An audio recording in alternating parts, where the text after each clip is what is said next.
শুভ সন্ধ্যা। আজ বৃহস্পতিবার, তাই মাকে স্নান করিয়ে শুদ্ধ বস্ত্র পরাচ্ছি। বেশিরভাগ শাড়ি লাল সাদাতে কেনা হয়েছে, বিভিন্ন রকম আট পৌড়ে করে শাড়িটা পরাচ্ছিলাম। ভাবলাম তোমাদের সাথে একটু শেয়ার করি। এখন ব্লগ বানানো খুব একটা হয় না, শাড়িটা পরাতে আমার বেশ ভালো লাগে, তাই এভাবে সুন্দর করে মাকে শাড়িটা পরাচ্ছিলাম।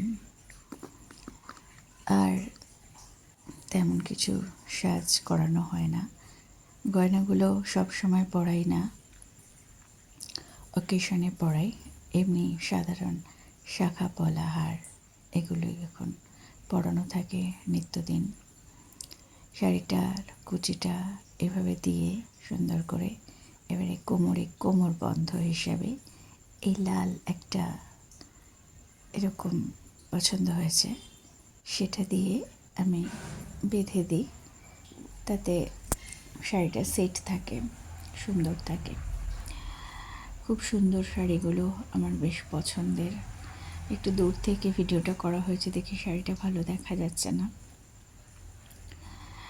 আর প্রত্যেক বৃহস্পতিবার দিন আমি শাড়িটা চেঞ্জ করে দিই, অন্যান্য দিন এমনি পুজো দিই।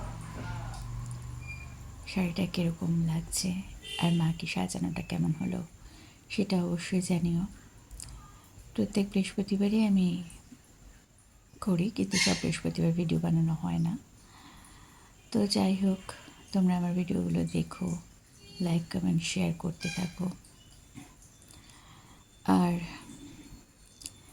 সামনে এসে ভিডিও বানানো এখন খুব কম হয়, এখন শুধুমাত্র ভয়েসে ভিডিওগুলো যাচ্ছে, কারণ শরীর ভালো নেই। কানের দুল পরাচ্ছি আর হার পরিয়েছি, বাদ বাকি গয়নাগুলো তুলে রেখেছি। অন্য পুজোর সময় পরাই। দেখো মাকে কত সুন্দর লাগছে, বেশ ভালো লাগে আমার। তারপরে সিঁদুর পরাবো। এবারে ঘট সাজানো। মনে হচ্ছে আমি বাঁ হাতে করছি, আসলে তা নয়। আমি ভিডিও সবসময় ফ্রন্ট ক্যামেরাতে বানাই, ব্যাক ক্যামেরায় ভিডিও আমার খুব একটা করা হয় না। আর সেই জন্য মনে হচ্ছে আমি বাঁ হাতে কাজ করছি, তবে যদিও আমার বাঁ হাতে কাজটাই বেশি তাড়াতাড়ি হয়, কিন্তু বাঁ হাতে নয়, ডান হাতেই করছিলাম। আর এখন তো আমের গাছে বোল চলে এসছে। আমি আমার গাছের পাতা দিয়ে বেশিরভাগ সময় ঘট স্থাপন করি। আজকে আর ওপরে যাইনি, ফুলের সরাতে যা দিয়েছে ফুলের মধ্যে সেটাই আমি সরাটা কাজে লাগিয়েছি। একটা পাতা বেশি ছিল। আর আমিও তো নিয়মকানুন খুব একটা জানি না, মন ভরে মন থেকে পুজো দিই, ভালোবেসে। পুজোটা দিতে আমার খুব ভালো লাগে, ওই জন্য আমি অত নিয়মকানুন মেনে পুজো দেওয়া হয় না, তবে যতটুকু পারি ততটুকু। ঘট এবার বসাবো। এটা আমার গাছের ফুল, জবাটা আজকে তেমন করে ফোটেনি, কিন্তু এই সাদা সাদা ফুলগুলো ফুটেছে। জবা একটাই ফুটেছে, তাই মাকে জবাটা নিবেদন করেছি। আর দোকান থেকে যা ফুল এনেছে সেগুলো দিয়েও সাজাচ্ছিলাম। মা কিন্তু অপরাজিতা ফুল ভীষণ ভালোবাসেন। আর এই সাদা ফুলগুলো দিয়ে এই রাধা মাধবকে সাজিয়েছি। ঘরটাও টুকটাক ফুল দিয়ে সাজানো। এবার আমার গোপু বাবাকে দেখো, গাছের সব ফুল দিয়ে গোপু বাবাকে সাজিয়ে দোলনায় বসিয়ে দিয়েছি।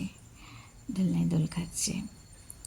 উনি তো দোল খেতে পছন্দ করেন, সব ফুলই গাছের, শুধু একটুখানি হলুদ ফুল পছন্দ করে দেখে গাঁদা ফুলটা দিয়েছি।